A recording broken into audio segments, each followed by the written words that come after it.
Due to the graphic nature of this episode, listener discretion is advised. This episode contains discussions of murder, sexual assault, and child abuse that some listeners may find disturbing. Extreme caution is advised for listeners under 13. 21-year-old Erica Ingram sat frozen in front of the television screen. She could hardly breathe, but her heart pounded in her chest. Everything she was hearing Geraldo Rivera say felt familiar. This special, called Devil Worship Exposing Satan's Underground, detailed the wave of Satanism and ritual abuse currently plaguing America. Dozens of former devil worshippers spoke out about their practices, like drinking blood and sacrificing animals. Horrified police officers laid out Satanist recruiting tactics, explaining how the dark religion managed to ensnare so many youths. Traumatized parents recounted how they uncovered their own children's abuse, warning other parents not to ignore the signs. The more Erica watched, the more she was convinced this had all happened to her, too. She'd been raped dozens, if not hundreds of times, by men in robes chanting in tongues. And one of the men was her own father. It had to be true. This was what the woman from church warned her about. She'd told Erica that her father had been tricked by the devil. Satan had infiltrated her father's soul and convinced him to do unspeakable things. Then the devil erased his memory, so he didn't even know the sins he'd committed. But Erica knew. She remembered. The more she remembered, the more horrified she was. She'd been subjected to beatings, rapes, and mutilations. She remembered her father forcing her to have an abortion in the backyard. Then, he ate pieces of the flesh. Erica's father might not remember what he did, but he was certainly going to be punished for it.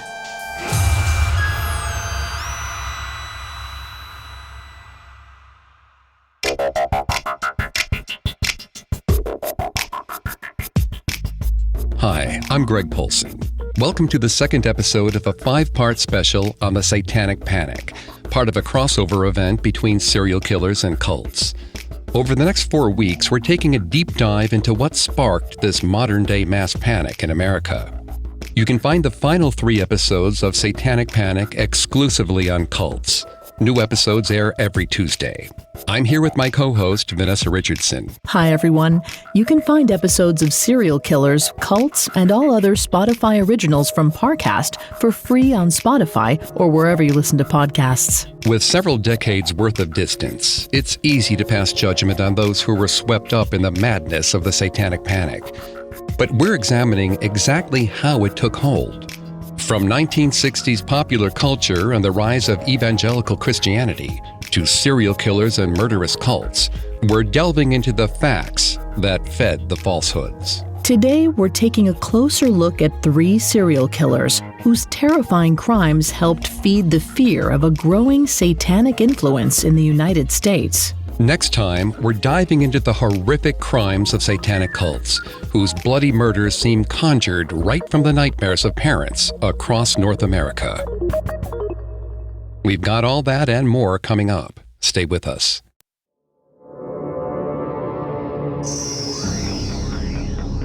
By the latter half of the 20th century, Christianity was losing its influence on the United States.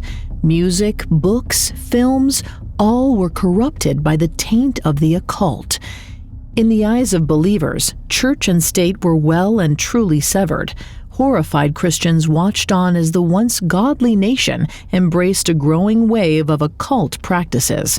One only had to turn on the evening news, open a paper, or go to the movies to be met with an onslaught of evil worshippers, psychics, witches, and pagans. With the smell of brimstone in the air, it was only a matter of time before the Prince of Darkness invaded the homes of everyday suburbanites. Eventually, the fears of encroaching biblical evil led to now infamous accusations of satanic ritual abuse. Children spoke about sexual abuse suffered at the hands of their parents and caregivers.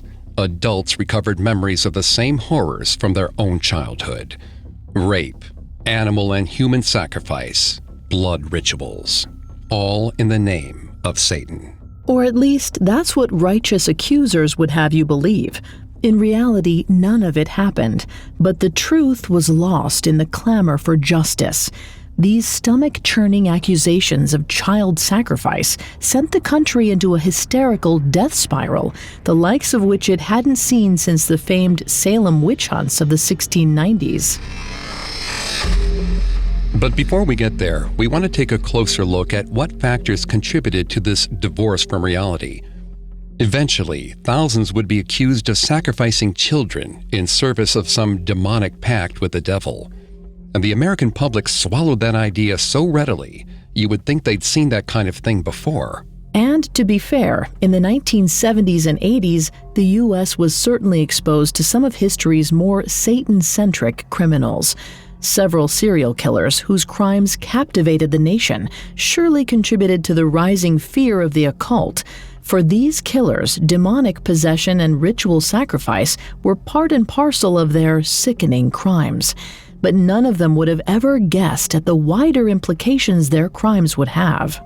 Indeed. It's unlikely any killers with a satanic mythos around them ever intended to spread the word of the Dark Lord. They only wanted to spread chaotic fear, and that's exactly the state New York City was in during the spring of 1977. There was a serial shooter on the loose in New York City. He seemed to strike at random, targeting people sitting in parked cars. Police were completely at a loss for motive until the .44 caliber killer claimed his fourth and fifth victims on April 17th. This time, he left behind a note, and it was a development that would change everything. The letter was addressed to Joe Borelli, one of the lead investigators on the .44 caliber task force. The confusing, chilling note outlined the motives behind the murders, and no one could have predicted the reasoning. The killer claimed that he was acting on the orders of his father and referenced bodies drained of blood his father used to stay young. Whatever that meant, it clearly smacked of ritual behavior, something everyone was anxious about at the time. Over the next few weeks, Jimmy Breslin of the New York Daily News teased out the contents of the letter, drawing New Yorkers deeper into the mystery. He tantalized readers with glimpses into the madness of the slayer, and at the end of May, his continued coverage of the case was rewarded. The killer sent another chilling letter addressed directly to Breslin. It described his thirst to kill and promised that he wasn't done. Again, he blamed the murders on a desire to please his father and described himself like a spirit roaming the night. And he signed it, Son of Sam. Almost immediately, fear of the killer increased. If at first it seemed that the .44 caliber slayer was just your average crazed killer with a gun, this chilling new moniker and fresh insight into his twisted mind proved the Son of Sam was a new kind of monster altogether. Son of Sam was the first to admit he was a monster. In the rambling missive, the killer referred to himself as an outsider who lived life on a different wavelength than others. He was Beelzebub, he wrote, and he lived for the hunt. For the next few months, New York was captivated by the spectral Son of Sam. He attacked twice more, killing one person and injuring 3 others. All the while, he sent letters to police and journalists. He taunted the officers who hunted him, but also seemed to beg for everything to end. He insisted that if they wanted to stop him, police would have to kill him. But in the end, it didn't come to that. After what was touted as the single largest manhunt in New York history, a tip led investigators right to Son of Sam's door. When they pulled back the curtain, they found 24-year-old postal worker David Berkowitz. He freely admitted to the crimes and went quietly. During police interviews, he elaborated on the disturbing character of Sam, who gave him his orders. It turned out that Sam wasn't Berkowitz's biological father, but a 6,000-year-old demon who possessed his neighbor's black Labrador.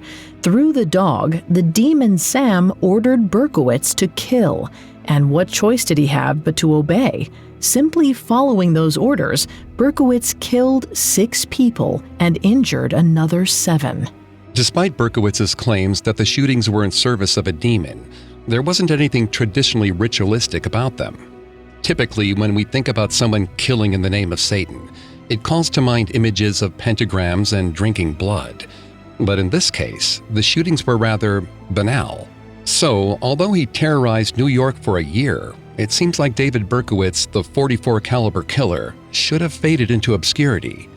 So, why didn't he? In this case, it's all about the storytelling. News outlets gleefully ran headlines like, "Sam told me to do it. Sam is the devil." The accompanying articles then dove into the madness that spurred Berkowitz on. Before long, all anyone remembered about the Son of Sam killings were the flashiest details: the demonic dog, the chilling letters, and the iconic name. As the years passed, Berkowitz languished in prison, sentenced to 6 consecutive life terms behind bars. Few noticed when he announced that his early story of the possessed dog was a fabrication. He admitted that he killed out of a deep-seated loathing for women, not because of demonic possession. However, that wasn't the final word in the Son of Sam case. For years, rumors persisted that Berkowitz didn't act alone. Some people believed he was part of a satanic cult called the 22 Disciples of Hell. The idea was first popularized by investigative reporter Maury Terry and remained a point of contention for decades. Whether there was any truth behind the story was of little consequence. The public was so convinced that the 22 Disciples of Hell were related to the .44 caliber shootings that 20 years after the Summer of Sam, the Yonkers Police Department officially reopened the case.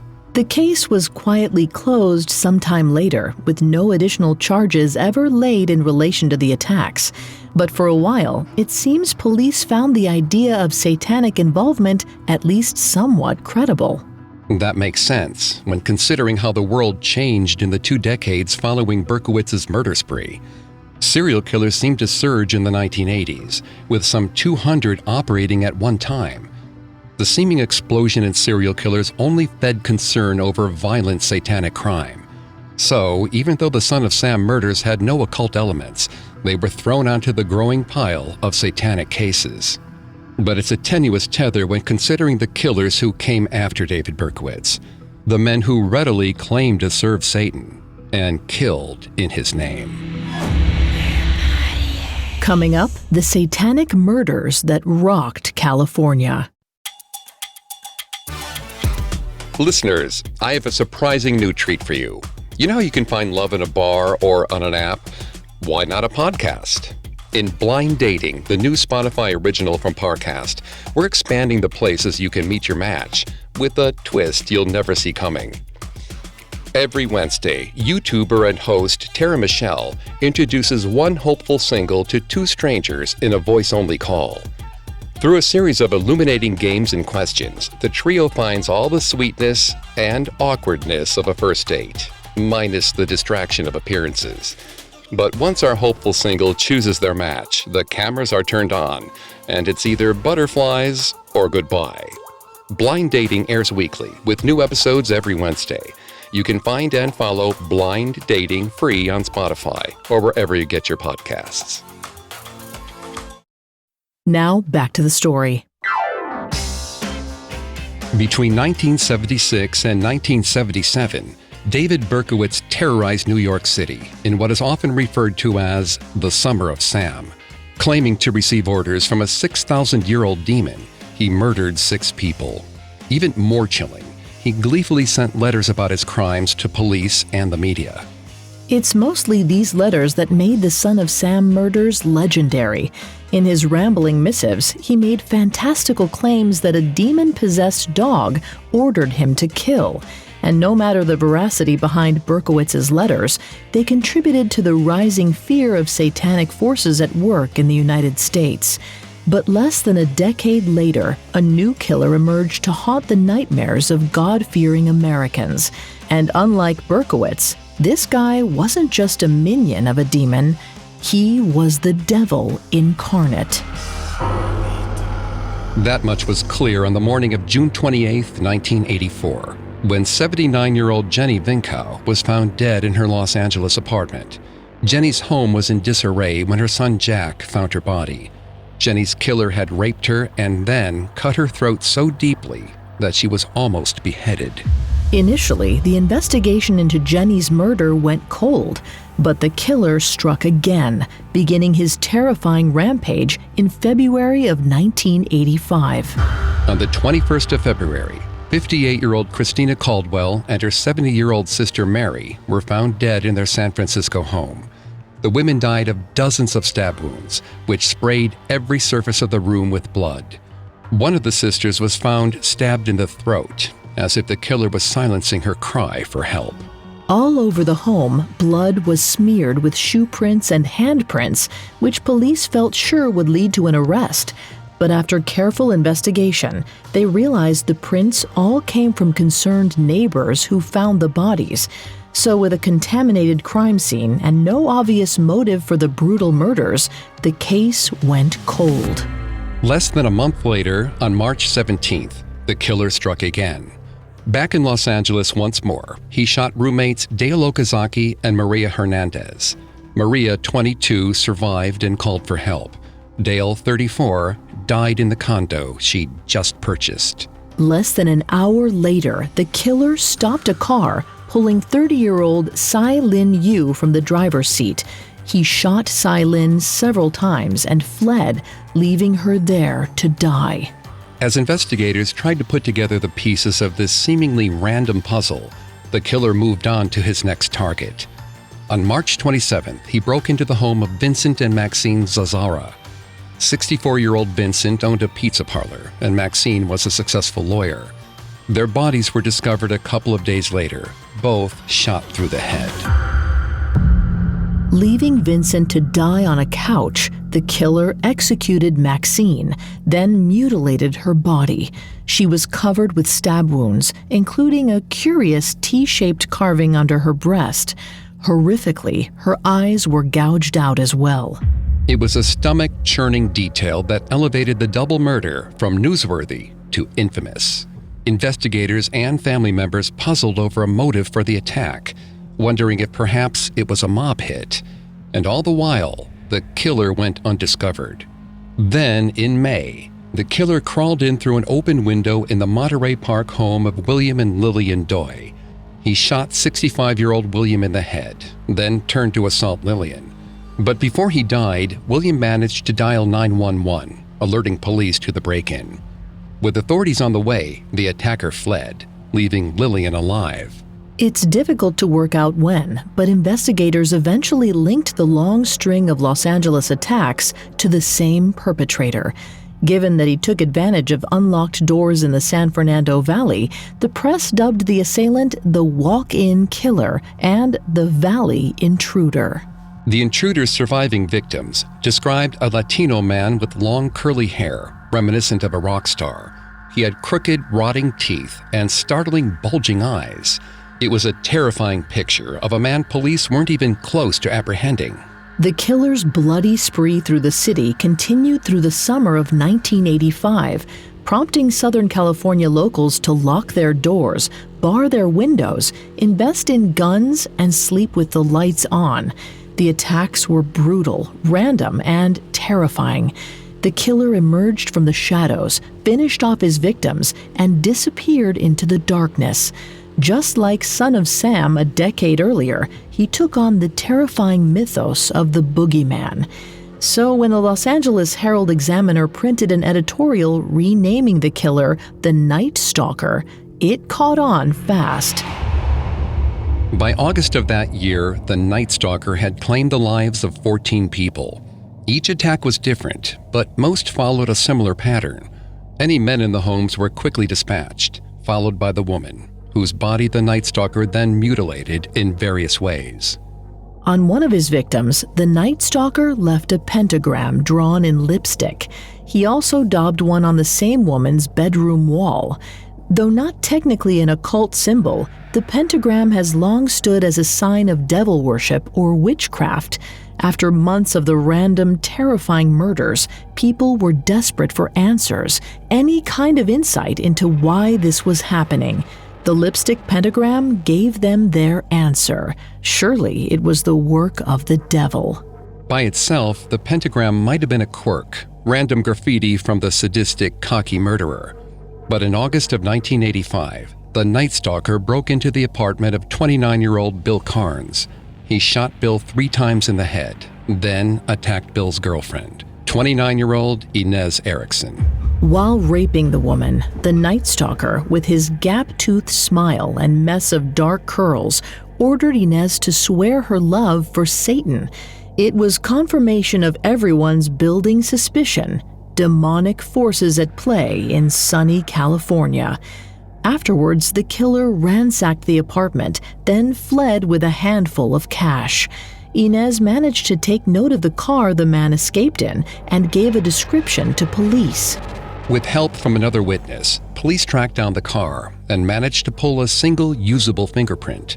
After hours carefully combing through the database, investigators finally had a name for their Night Stalker: Richard Ramirez. Police released Ramirez's name and photograph to the media, hoping to increase the odds he'd be recognized and turned in. It worked. Thousands of Angelenos were deputized in the hunt, on the lookout for the gaunt face and distinctive teeth. Within days, 25-year-old Ramirez was in police custody, lifting the state of fear that had settled over the city. Though he terrorized millions for months, the legend of the Night Stalker was only just beginning. In court, Ramirez drew a pentagram on his palm, holding it up for all to see, and screamed, "Hail Satan," as he was escorted out of the courtroom. And those were the headlines people most remembered in the coming years: the confessed Satan worshiper who disrupted court with his Antichrist outbursts. Like Son of Sam before him, the Night Stalker paralyzed an entire city, and like David Berkowitz, Richard Ramirez's reputation boiled down to the spookiest, most memorable parts of him. And perhaps there's a reason for that. Crime reporter James Hoare compares tales of serial killers to the campfire stories we're told as children. Hearing them feels like a fairy tale for grown-ups, he says. There's something in our psyche where we have this need to tell stories about being pursued by monsters. So when we learn horrific details of a serial killer's rampage, it brings a perverse thrill. Serial killers already offer society a fascinating subject for study and discussion. We want to know what drives them, their motives and methods. But criminals like Ramirez and Berkowitz capture the imagination on another level. With otherworldly motivations and odd demeanors, they invite speculation into what's going on behind their frightening eyes. So it's easy to point to their satanic connections, however tenuous, and dust off our hands. We've solved the case. That explains things. Having an explanation for a traumatic event, even one that didn't affect you personally, makes it easier to distance yourself from the moment.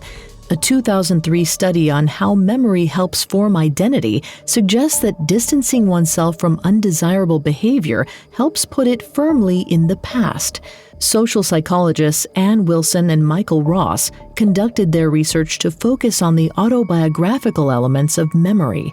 But psychologist Ira Hyman believes their theories can also be applied to processing collective trauma. In other words, designating the crimes of Richard Ramirez as the acts of an avowed Satanist who was clearly motivated to serve the devil through murder makes the story easier to digest. It's the adult version of an evil stepmother or fairy godmother. And now that we've figured it out, we as a society can move on. But although Richard Ramirez did express an obsessive admiration for Satan, it's unlikely that it was the driving factor in his crimes. Ramirez's murderous rampage was more likely brought on by his traumatic childhood, in particular his relationship with his older cousin, Miguel. When Ramirez was 12, Miguel returned from active duty in the Vietnam War and took his young cousin under his wing. They smoked weed together, and as they grew closer, Miguel shared a dark secret with Ramirez. He pulled out photographs of women in Vietnam he raped, tortured, and killed. Then, when Ramirez was 13, Miguel shot his wife in the face, killing her. His young cousin witnessed the murder. This early exposure to horrific violence at the hands of a role model might have indelibly linked violence with manhood, according to forensic psychologist Catherine Ramsland, who was familiar with the murder spree. This troubling relationship with his cousin could have influenced the developing fantasies of young Ramirez. It seems likely that his traumatic childhood influenced Ramirez's murderous rampage. It's less likely that his fleeting references to Satanism were the root cause of his bloody spree. His lifelong drug use also stands as a likely contributing factor. Indeed, both childhood trauma and substance abuse have shown links to acts of violence later in life. The connection from devil worship to serial murder is less robust. And yet, his story had an indelible mark on our society.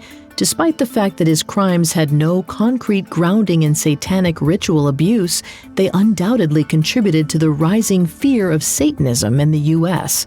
By the time Ramirez went to trial in July of 1988, the Satanic Panic was just hitting its stride.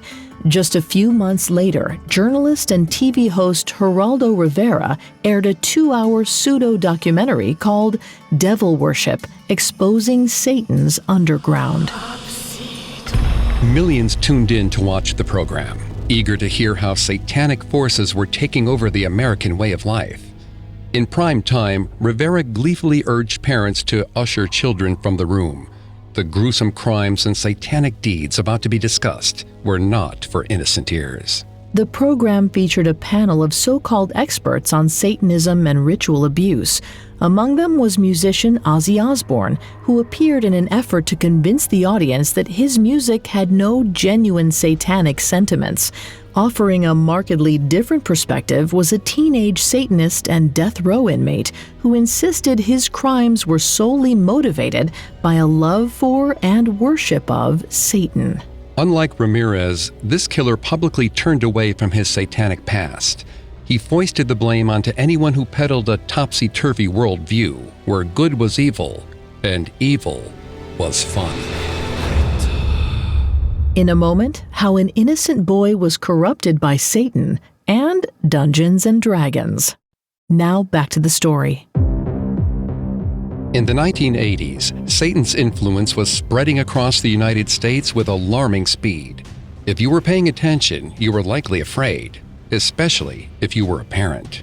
Once the devil got its claws into someone, they were on an immovable path to evil. And by the time a parent realized their child was in Satan's clutches, it was too late. Then there was no telling what could happen.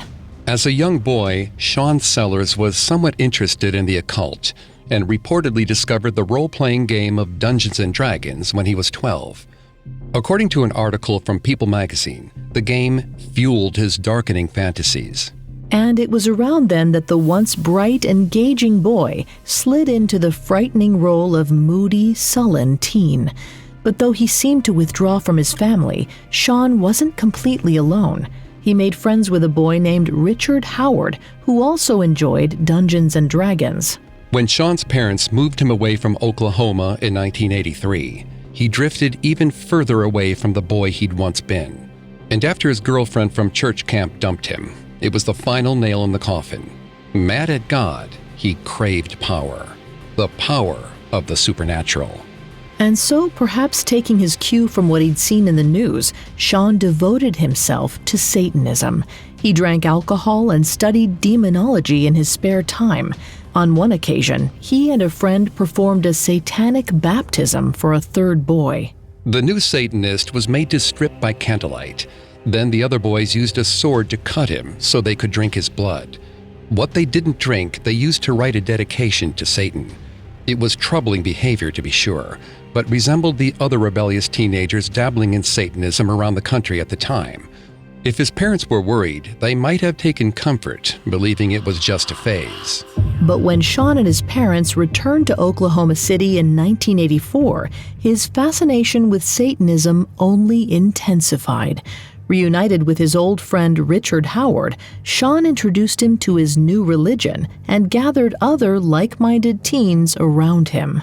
It was around this time that publicity around the McMartin preschool ritual abuse accusations grew to a national level. catapulting Satanism into greater prominence. With his new group of friends, Sean started using an abandoned farmhouse as a makeshift place of worship. Sean later recalled, "We were always cutting each other and drinking the blood. I was like a vampire." Like all good vampires, Sean kept busy at night, but because he wasn't actually undead, he took amphetamines to fuel his nocturnal lifestyle, keeping himself awake while he studied Satanism at night. To even things out, he self-medicated with alcohol and marijuana. Looking back, Sean reported that he started blacking out for periods of time and revealed that during these periods, his body was taken over by a demonic alter ego named Ezeret. Whether or not he was possessed by Ezeret on the night of September 8, 1985, it would prove to be a turning point in Sean's life. That evening, Richard stole his grandfather's .357 Magnum and gave it to Sean. Then the two teens drove to a convenience store, looking to settle a score. A clerk once refused to sell them beer, and it was an insult the boys couldn't abide. Roger Bauer was working alone that night, so there was no one to help him when the two teenage Satanists walked into the store. Minutes after they entered, Sean aimed the gun and squeezed the trigger. With his first murder under his belt, Sean fled the scene, leaving few clues to tie him to the crime. And for months, his life was unremarkable. Though his relationship with his parents remained increasingly fractious, he had other things to distract him. He was in love. While working at a teenage nightclub, Sean met and fell in love with a 15-year-old girl named Angel. Actually, he only fell in love with Angel after the demon Ezeret developed a sexual desire for her. 16-year-old Sean saw beyond her sex appeal and claimed to love Angel for who she was.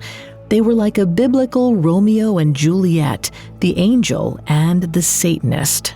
But like all good star-crossed lovers, they were kept apart. Sean's parents didn't approve of the relationship and forbade Sean to see Angel. He tried running away, but his parents quickly caught up to him and brought him back home. He tried to move in with his biological father, but the plans fell through. He was stuck. By 1986, Sean was fed up. It felt like the only good thing in his life was Satanism. In February of that year, he wrote that it made him a better person and allowed him to, quote, kill without remorse. On March 5th, he was getting ready to test that theory once more. He arrived home from work that night, changed into black underwear and a cape, and performed a blood ritual. When he was done, he found his stepfather's gun, crept to his parents' room, and took aim. While they slept, he shot his mother and stepfather in the head. The next morning, Sean feigned shock when he discovered the bodies. But few were fooled by his act, and the 16-year-old was promptly charged with the double murder. To those closest to him, the revelation of Sean's murderous nature came as little surprise. But to the outside world, his transformation from once friendly and outgoing young kid to Satan-worshipping parent annihilator was a terrifying warning of the dangers of the occult. Journalists latched onto Sean's love of Dungeons and Dragons and wrote lengthy descriptions of his black wardrobe, dark nail polish, and penchant for blood rituals.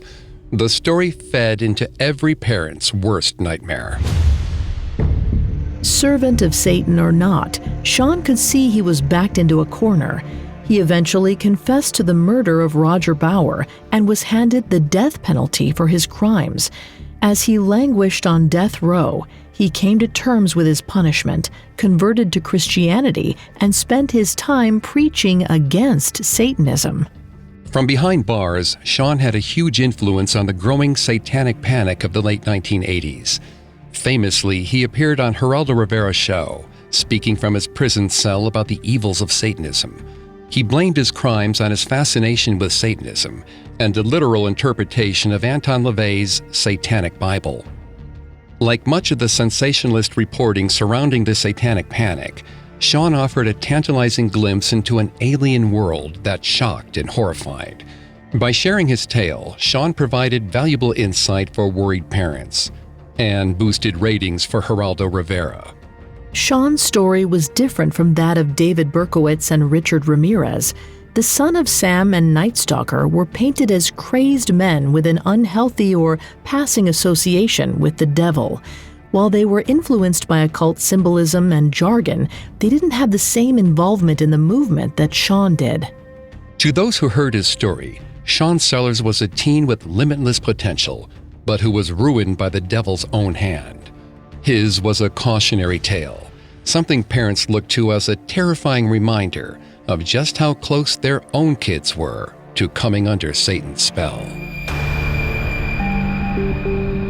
At the time of the murders they each committed, there's no way these three killers could have guessed how much influence they would have on America at large. The Son of Sam and Night Stalker murders caused widespread panic on opposite coasts, and Sean Sellers exemplified the dangers of an impressionable young mind corrupted. But despite the genuine disquiet caused by these depraved crimes, they were the acts of singular killers, lone disturbed men who wanted to inflict pain upon the world. But they weren't the only men whose crimes threw outsized shadows. What about those deranged killers who assembled like-minded followers to do their bloody bidding? Men who craved power and were certain that killing in the name of Satan was the only way to get it. Criminal groups who relished the feeling of blood on their hands. These killer cults drew strength from murder because they believed they worked for a higher power who demanded sacrifice. They didn't fear any consequences because the devil would protect them for doing his bidding. And so, whatever Satan asked for, they delivered, no matter what.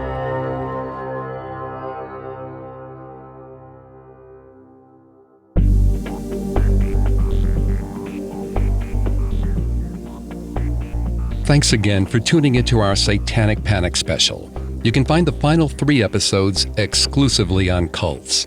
A new episode airs every Tuesday. Next week, we're diving into the murderous cults whose infamous slayings took devil worship to a whole new level. You can find more episodes of serial killers, cults, and all other Spotify originals from Parcast for free on Spotify. Not only does Spotify already have all of your favorite music, but now Spotify is making it easy for you to enjoy all of your favorite originals from Parcast, like serial killers and cults for free, from your phone, desktop, or smart speaker. We'll see you next time. Serial Killers and Cults were created by Max Cutler and are Parcast Studios originals.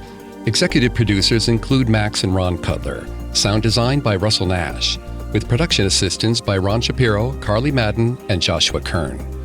This episode was written by Joel Callan, with writing assistance by Abigail Cannon, and stars Greg Polson and Vanessa Richardson.